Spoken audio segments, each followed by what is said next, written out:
amigado con la tecnología. Bueno, muchísimas gracias a todos. El tema que nos convoca es Habeas Data, esta herramienta constitucional. Me parece que es muy interesante, no está muy difundida en su utilización, aunque en realidad nos podemos encontrar con distintas situaciones donde en el ejercicio de la profesión, especialmente en los primeros años, nos encontremos con casos donde nos consulten sobre situaciones de acceso a la información o modificación de datos que existen en bases de datos principalmente de carácter crediticia. Eso es lo más habitual que nos vamos a encontrar en el ejercicio de la profesión. En la charla vamos a desarrollar dos aspectos. Uno, en el análisis de la norma de fondo y por el otro lado, de la norma procesal. Me parece importante hacer hincapié en la norma de fondo, primero por los requisitos que exige la ley para habilitar después la instancia judicial, si se llegara, y segundo, porque muchas veces estas cuestiones no se resuelven yendo a la instancia judicial necesariamente, sino que se resuelven en la etapa prejudicial o en la etapa del emplazamiento. Es importante que tengan en cuenta que la ley de Habeas Data, que sirve para recabar datos e información, es una herramienta que al principio se pensó, se utilizó para acceder a datos personales o corregir datos personales, y actualmente también es una herramienta que se utiliza para el acceso a la información pública, que como vamos a ver se reguló de manera posterior. Bueno, la ley de Habeas Data surge luego de la reforma constitucional de 1994, se incorpora en el tercer párrafo el artículo 43 y viene a tutelar una garantía, es una herramienta, una garantía procesal. Algunos, como vos ahí van a decir que es una herramienta procesal, un proceso constitucional. Doctora, perdón, te interrumpo un segundito porque vemos que todavía hay 3 participantes con los micrófonos prendidos y están haciendo muchísima interferencia, así que les pedimos que por favor revisen quienes lo tienen prendido y por favor se muteen para escuchar todos bien. Muchas gracias. Cuando ustedes digan, arrancó de vuelta. Doctora, tranquila, vos seguí tranquila, bien. Perdón. Perfecto. Como les dije, este derecho nace como una primera herramienta como derecho a la autodeterminación informativa, es decir, para tener conocimiento de la información que tienen de nosotros, para corregir la información que tienen sobre nosotros y además para exigir la supresión de información o para impedir que se difunda determinado tipo de información. Esta legislación, este proceso fue reglamentado posteriormente por la ley 25.326, que es la ley de datos personales.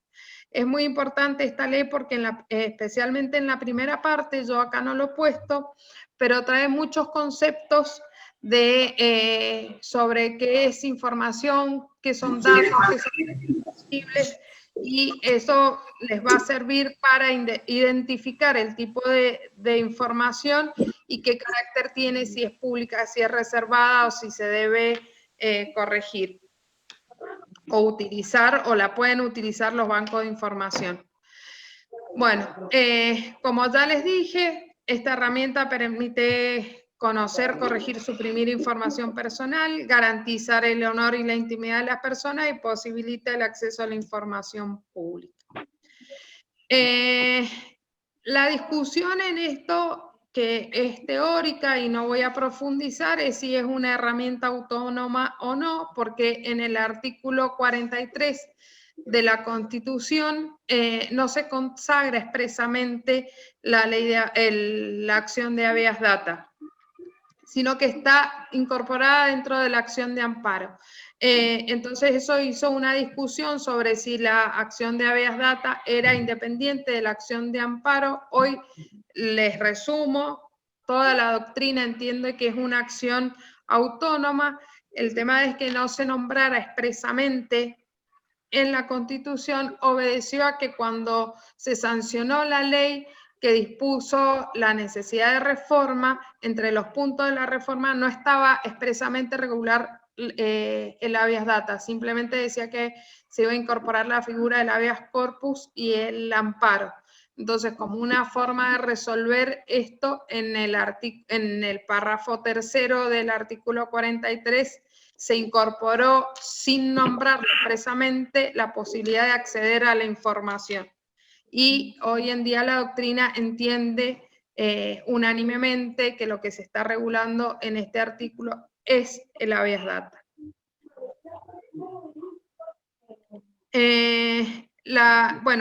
La reglamentación del habeas data a partir del artículo 33 establece quiénes son los sujetos pasivos, quiénes son los sujetos activos, y en la ley nacional habla de que se puede utilizar el mecanismo, se debe utilizar el procedimiento aplicable, es la ley de amparo o la acción de amparo común. Sin embargo, en nuestro Código Procesal, en el artículo 223, sí específicamente regula de manera separada a la acción de habeas data, diciendo que toda persona puede interponer una acción de amparo para tomar conocimiento de los datos referidos a ella. Ahí siempre nos vamos a encontrar con esta situación donde el habeas data está siempre vinculado o de la mano de la acción de amparo. Es como que van a ir encadenados en muchos de los requisitos y en el análisis, pese a esto que les decía antes de que la doctrina y la jurisprudencia ha entendido que es una acción o una herramienta autónoma. Por otro lado, tenemos la Ley de Derecho de Acceso a la Información Pública, que se legisló mucho después que la Ley de habeas data, que es la Ley 27275. Como ustedes ven, es del año 2016.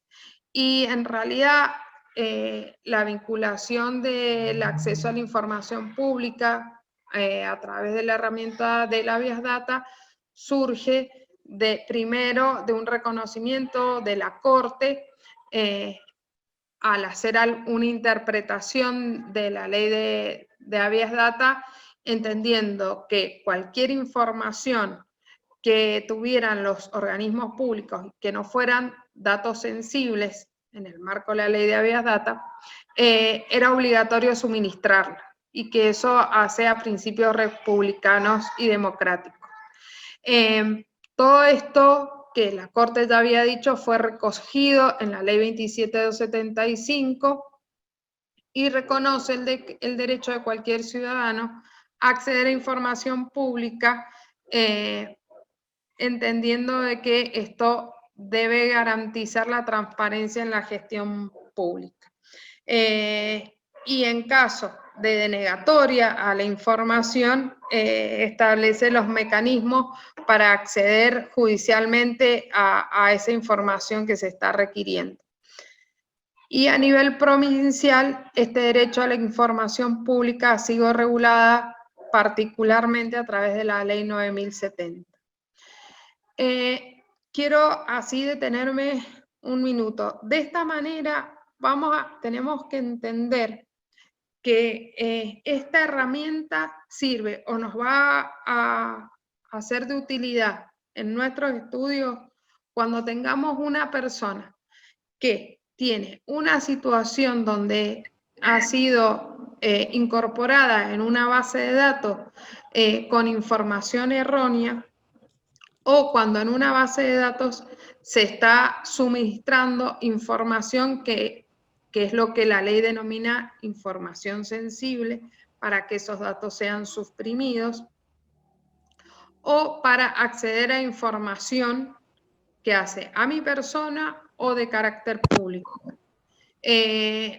Entonces, vamos a tener que ir viendo cuáles son los datos a los que yo quiero acceder, si son de carácter personal o público, para ver qué legislación de fondo voy a utilizar. Pero la herramienta procesal va a ser la misma, que va a ser la de habeas data.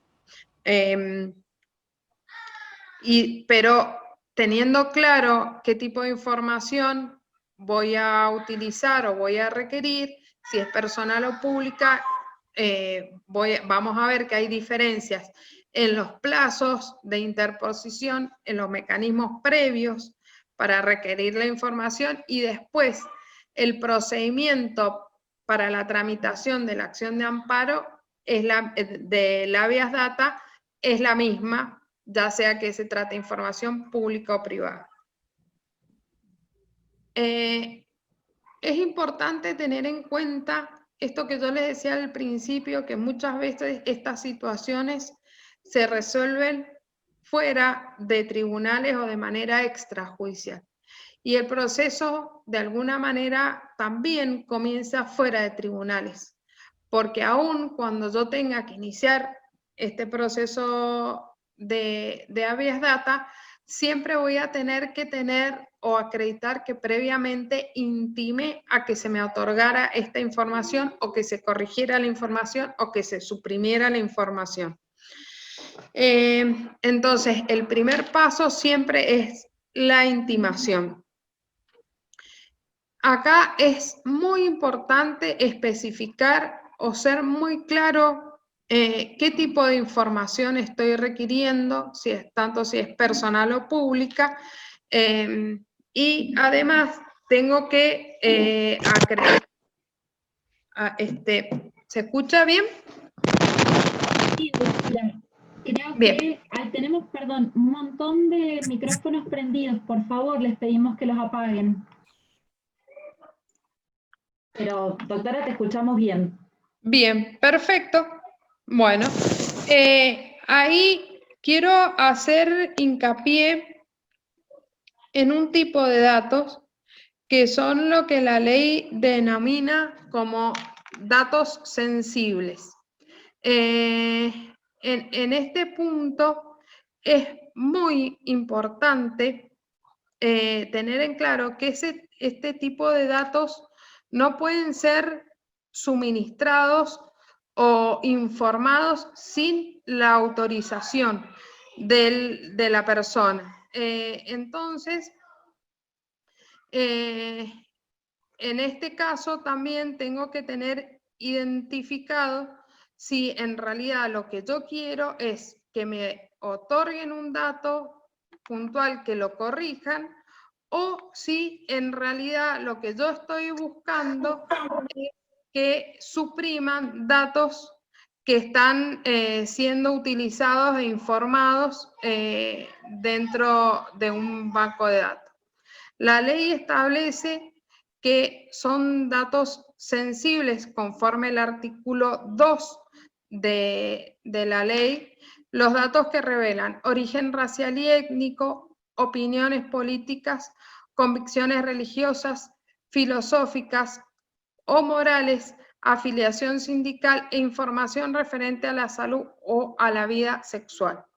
Entonces, es importante tener en claro que toda esta información, estos datos sensibles, no pueden ser utilizados o revelados sin mi consentimiento, de modo que yo puedo utilizar esta herramienta para suprimir esa información, o en el caso de muchas veces de información crediticia, para corregir la información que se está otorgando. Entonces, en la intimación es importante determinar o especificar cuál es el objeto del requerimiento. Esta intimación se puede hacer de manera, ya vamos a ver, por carta documento, o se puede presentar con un simple escrito. En la ley provincial vamos a ver que hay otras opciones para requerir esta información, pero como les digo, la determinación de lo que yo estoy solicitando va a ser vital después para que si yo tengo que iniciar una acción judicial, ya esté previamente determinado lo que yo había solicitado para acreditar que no se ha cumplido. Espere, que quería, ahí me quedó los puntitos suspensivos de la ley, que es la 25.326 de datos personales. En el artículo 14 establece que la información debe ser proporcionada en el plazo de 10 días. Esto es para la información personal. Entonces, cumplido este plazo de los 10 días, vencido este plazo de los 10 días, que son días hábiles, yo ya tengo expedita la vía para entablar la acción judicial. Por eso es importante también la intimación para acreditar el cumplimiento del plazo.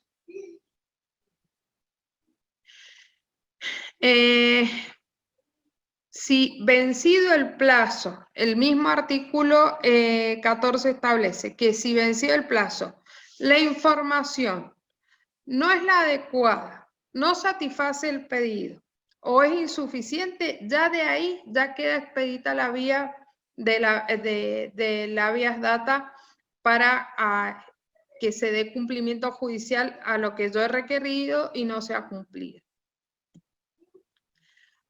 ¿Cuál es el requisito que debe tener la información del contenido? Tiene que ser clara, sin codificaciones, acompañada de una explicación, si es posible, de lenguaje accesible y puede suministrarse por escrito o por medios electrónicos. Esto está vinculado a lo que vimos en la pantalla anterior, porque si la información que me suministran no es clara o no cumple con estos requisitos, entonces yo voy a tener habilitada la vía del amparo para lograr el objetivo que estoy buscando, ya sea la corrección, la supresión de datos o la información que yo estoy requiriendo. Ahora, el requisito del plazo en la ley 27.275 referente al acceso a la información pública, vamos a ver que el plazo es distinto. Entonces, por eso yo quería marcar esta diferencia. Si bien la herramienta es la misma, el plazo para entablarla es distinto. Como les dije en el caso de la información personal, el sujeto primero debe intimar o requerir la información.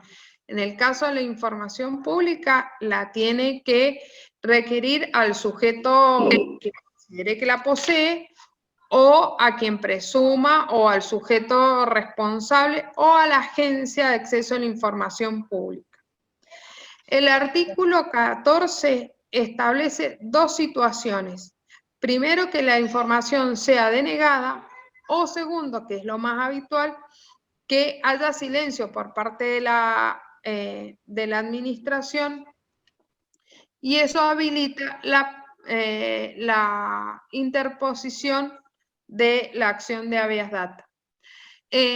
Antes de que se sancionara la ley 27.275, vamos a encontrar antecedentes de jurisprudencia donde el carril utilizado no ha sido específicamente la de la habeas data, sino la de el amparo por mora.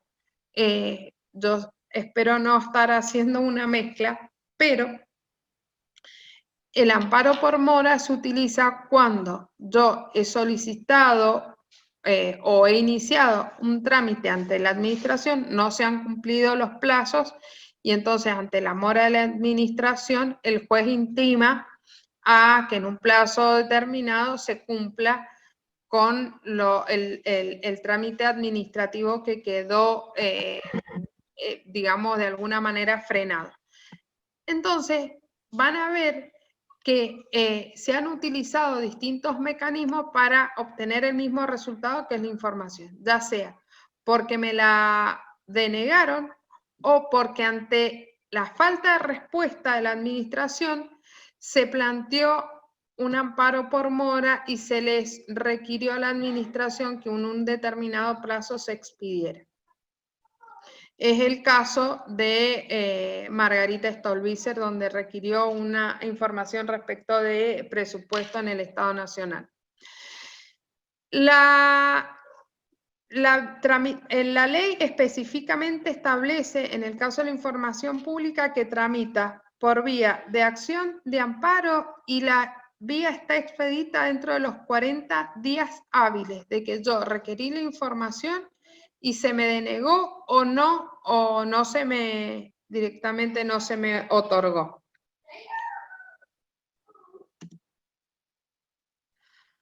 A su vez, a nivel provincial, la provincia ha regulado un mecanismo de acceso a la información pública a través de la ley 9070, que establece que la puede interponer cualquier persona humana, jurídica, pública o privada, que debe acreditar un interés legítimo, que esto es un requisito esencial en cualquier tipo de requerimiento que se haga. El requisito de alguna manera es sobreabundante. En todos los casos tenemos que acreditar el interés legítimo o el derecho subjetivo. La ley provincial a su vez establece que debe haber los funcionarios son garantes para, o deben establecer quién es el funcionario garante que sea responsable de la aplicación de la norma y de suministrar la información.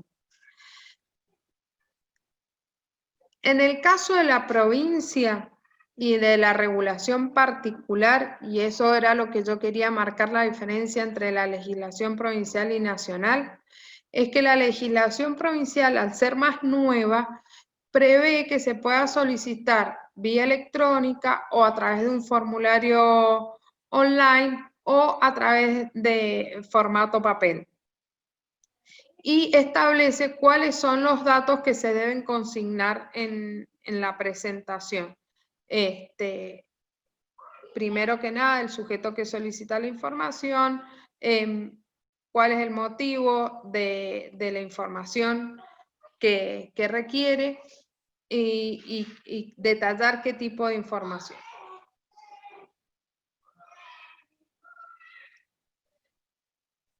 La provincia ha establecido un procedimiento quizás un poco más complejo que lo que establecen las normas nacionales respecto de cuándo se agota la vía para acceder a la información o para acceder a la vía judicial si no obtuve la información. En el ámbito provincial, si el órgano no posee la información, tiene 5 días hábiles para reenviarla al órgano que la considera que la posee. Y a su vez tiene 15 días para dar la información, que son prorrogables por 15 días más. El trámite siempre es gratuito y no requiere de patrocinio letrado. Yo entiendo que a nivel provincial, en lo que hace al acceso a la información pública, los plazos que establece son excesivos y los mecanismos que establece son excesivos, de modo que hay que tenerlos en cuenta, pero si yo acredito que he requerido la información, no me la han suministrado dentro de los plazos establecidos, los 15 días hábiles, y puedo interponer la acción de habeas data, salvo que expresamente la administración haya utilizado esta posibilidad de prorrogar el plazo 15 días más. Todos estos mecanismos son muy importantes en la vida cotidiana, no solamente para acceder a la información financiera que tienen determinados bancos de datos privados o públicos, sino también para acceder a datos personales.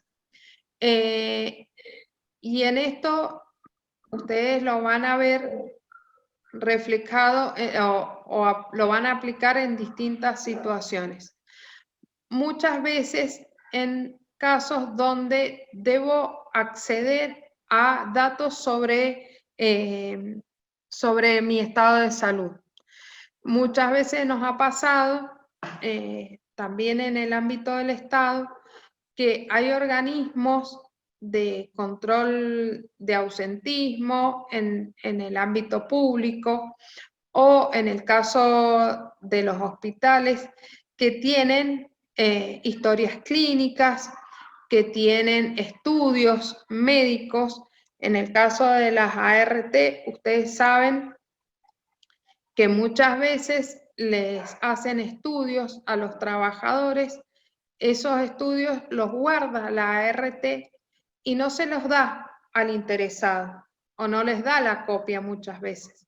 Entonces, esta herramienta del Habeas Data justamente sirve para esto, para tener la posibilidad de acceder a información personal que no me están suministrando. Y a su vez, esa información muchas veces yo la voy a requerir para entablar otros procesos. En el caso puntual de las historias clínicas, puede ser que yo requiera la información para iniciar un trámite de cobertura médica o un levantamiento de una licencia. En el caso de la información pública, es muy relevante para tener conocimiento de determinados procesos o de información que se lleva y que tengo el derecho de acceder, como procesos de licitación, para acceder a información respecto de funcionarios públicos y los salarios, o incluso es posible utilizarlo en los casos de concursos públicos. El año pasado, cuando dimos esta charla dentro del colegio, se planteó la situación de una persona que había concursado y no le habían dado los exámenes de los otros, o no había podido ver los exámenes de los otros participantes. Yo entiendo que en estos casos justamente la herramienta del Habeas Data sirve para transparentar este tipo de situaciones, y la persona que participa en un concurso tiene el derecho a acceder a el resto de los exámenes para poder establecer cuál ha sido el criterio de corrección, el criterio de análisis para el orden de mérito, etc. Entonces, como ven, esta herramienta tiene una multiplicidad de usos que es preciso tenerlo en cuenta cuándo se utilizan y cómo se utilizan. Este procedimiento de denuncia no lo voy a detallar, se los he compartido para que ustedes puedan ver el mecanismo engorroso que establece la provincia para el acceso a la información, que yo entiendo que es notoriamente inconstitucional. A diferencia de lo que sucede en la Nación, que como ustedes vieron, pasados los 40 días sin que me suministren la información, yo puedo plantear la acción de Habeas Data. En la provincia se establece todo un mecanismo para agotar la vía administrativa.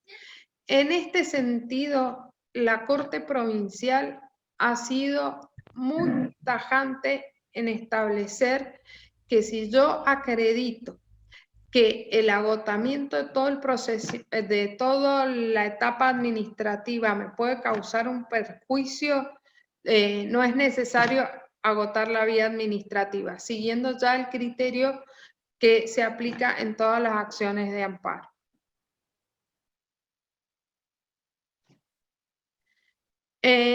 Dentro de nuestro código procesal, la acción de Habeas Data se encuentra regulada en el capítulo 1 dentro del título de Procesos de Garantías Constitucionales. En ese capítulo vamos a encontrar regulado la acción de amparo bien detallada, y en el artículo 223 regulado la acción de habeas data, y dice que es la acción de amparo para tomar conocimiento de datos.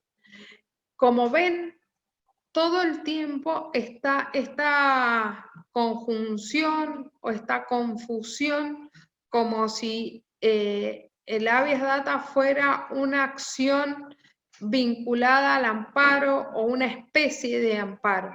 Pero en realidad esto que les explicaba al principio es una acción autónoma, y por eso está autónomamente regulado en el artículo 223, aunque vamos a ver que es de aplicación supletoria toda la normativa de amparo que trae el Código Procesal. Y en el tema de la interposición, del plazo de interposición de la acción de habeas data, es de aplicación el plazo establecido en las leyes de fondo, que es lo que vimos con anterioridad. Esto que les contaba anteriormente de la aplicación supletoria, lo ha planteado la Corte Provincial. Esto ya hay fallos de jurisprudencia. Y si bien el código, como digo, no lo explicita, sí la jurisprudencia de la Corte es bastante clara, donde debe acreditarse, donde de alguna manera traspasa a los requisitos que tiene la acción de amparo a la habeas data, exigiendo la existencia de la arbitrariedad y la ilegalidad manifiesta. En este caso, en realidad lo que hay que acreditar es que se está suministrando una información que no es correcta, o que se está suministrando en un banco de datos información que es información sensible y que debería ser suprimida del acceso a la información, de la base de datos personales, o que no me han suministrado la información que requerí, ya sea del ámbito público o del ámbito privado.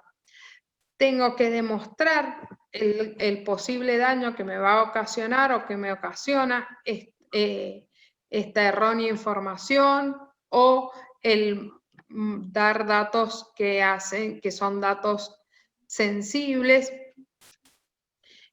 o la imposibilidad de acceder a la información que estoy requiriendo.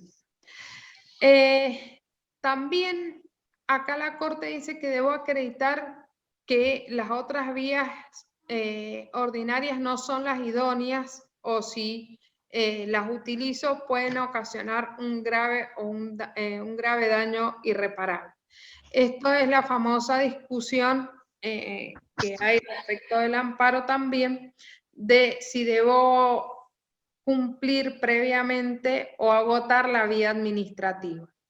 Ustedes recuerden que con la reforma del 94, eso se eliminó, esa discusión, y hoy en día no es un requisito para la interposición del amparo agotar previamente las vías administrativas, pero sí tengo que cuando menos mencionar o acreditar que agotar las vías, que la vía del amparo es la vía idónea, o la vía de la habeas data es la vía más idónea para obtener esa información, que de lo contrario la demora en la tramitación de las vías ordinarias me puede ocasionar un daño irreparable.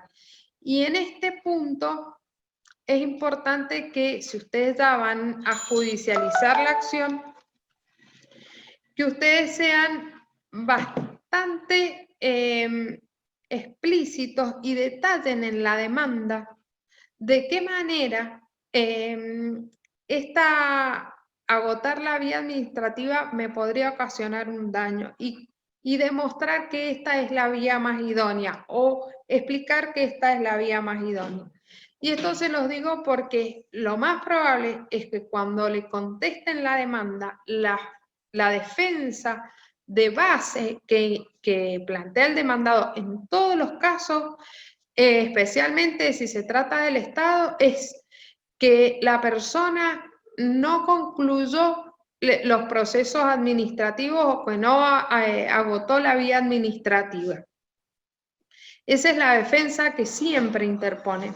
Entonces, anticipándonos a esto y teniendo en cuenta que el proceso de habeas data no prevé un traslado al actor, ustedes tienen que anticiparse a cuáles son las posibles defensas que puede llegar a poner la otra parte para plantearlas ya o dejarlas planteadas o acreditadas dentro de la demanda judicial.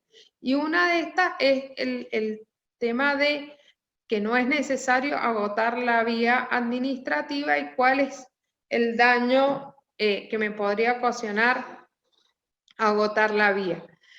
En este punto, el tema del plazo que me puede irrogar agotar la vía administrativa es un fundamento muy válido para acreditar la idoneidad de la herramienta.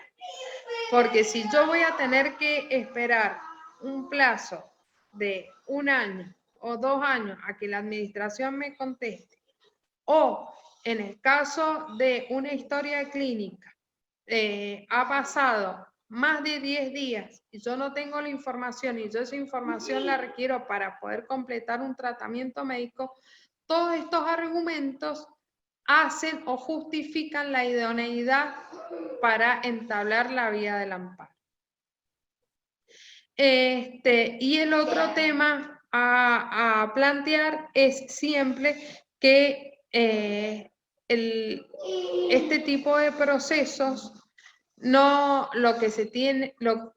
todo el derecho se tiene que acreditar sucintamente, es decir, que lo que yo estoy planteando no requiere un debate profundo o un análisis probatorio profundo, sino que el derecho y los hechos que estoy planteando son fácilmente acreditables con la prueba instrumental o con medios de prueba muy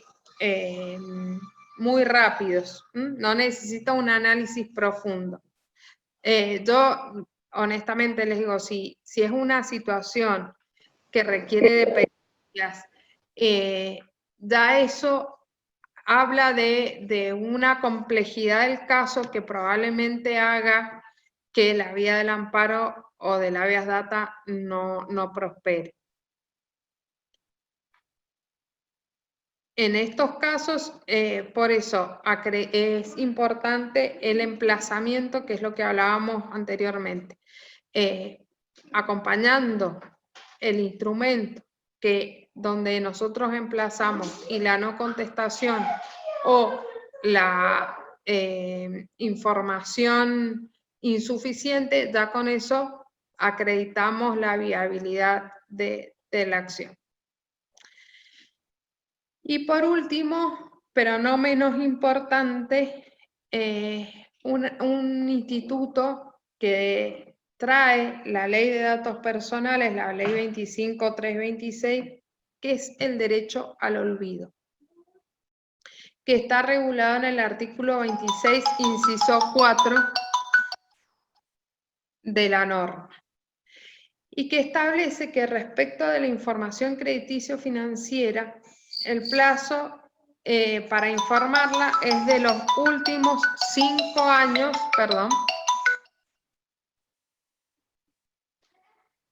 de los últimos 5 años, y que se reduce a 2 años si se canceló la obligación o se extinguió. Y hay obligación de la base de datos o de quien lleva la base de datos de informar esta cancelación. Este Instituto del Derecho al Olvido es muy importante porque en realidad hace a la necesidad de no estigmatizar a la persona, especialmente dentro del ámbito de las bases de datos crediticias. Ustedes saben que hoy en día este tipo de bases de datos permiten que a una determinada persona se le dé acceso al crédito o no. Entonces, antes de que se sancionara la ley de datos personales y antes que estuviera regulado este instituto, los centros de información crediticia podían tener a una persona en situación de deudor eternamente. Entonces, estaba informado como deudor hacía más de 10 años y ya con ese dato no se le daba acceso a otros créditos. Bueno, la ley ha venido a poner un freno a esto, ha puesto un plazo que es de 5 años y la persona tiene derecho a que si han transcurrido más de 5 años de que se generó la inscripción, se pueda suprimir esa información. Bueno, eso es todo porque me dijeron que fuera sintética y práctica. Espero haberlo sido y en realidad espero también las consultas de ustedes y que en realidad esta exposición sirva para que se abra el debate y las consultas para la utilización de esta herramienta. Bueno, ha sido clarísima, Janet, muchísimas gracias. Gracias por tu predisposición y por tu tiempo, porque sabemos que, bueno, sos una persona muy ocupada, así que gracias. Te hago un par de preguntitas. Ya quieren exponerlos de la Comisión de Penal, pero alcanzamos a hacer un... preguntan si se puede pedir que los buscadores, como Google, eliminen la publicación de nuestro domicilio real. Sí, eso es uno de los datos sensibles. Y en esta herramienta hoy en día, digamos, a ver, la ley de habeas data no fue pensada para las plataformas informáticas, las redes sociales, pero es una herramienta que hoy en día se utiliza para suprimir este tipo de datos. Bien. Consultan también cómo se puede probar el daño irreparable en la difusión de un dato sensible, considerando que la sola difusión es un agravio. Bueno, a ver, en esto la ley es muy clara, los datos sensibles no pueden ser publicados. Entonces, yo, acompañando la constancia, yo primero requiero la información que tiene la base de datos. Si en la base de datos está cargada esa información sensible, entonces la acción de habeas data va a ser para suprimir ese dato sensible. Entonces, primero voy a emplazar a que se suprime ese dato sensible y si no se suprimió, iniciar la acción de habeas data para obligar a que se suprima. Y la sola publicación de ese dato sensible, bueno, obviamente genera un daño. Primero vamos a lograr con el habeas data la supresión y después, si además se ha generado un daño, habilitará la vía para la acción de daños y perjuicios. Bien. No sé si se entendió, si es claro. Sí. No sé si alguien no entendió en el chat pueden ponerlo. Consultan también si podés decir cuáles son esos fallos que reconocen la aplicación supletoria de la acción de amparo y que suplen la omisión del código. Mira, a ver, es así, porque me parece que se ha generado alguna confusión. El artículo 223 del Código Procesal no habla de aplicar, perdón, me está sonando el celular. No habla específicamente de que se aplique la ley supletoriamente la acción de amparo. Pero en la Corte, si ustedes buscan habeas data, yo ahora voy a buscar algún fallo, no los quise poner porque me pareció que si no se iba a hacer muy teórico. Pero si ustedes ponen cualquier fallo que haya dictado la Corte. Tenemos Oeste Embotelladora S.A. En juicio contra ATM por habeas data sobre acción de inconstitucionalidad, Oeste Embotelladora. En ese fallo puntualiza estos requisitos que yo les había mencionado de la idoneidad de la vía y demás, que son los mismos que establecen para la acción de amparo. Y en ese fallo, Embotelladora del Oeste, es muy interesante porque incluso establece cuáles son las clases de acciones de habeas data.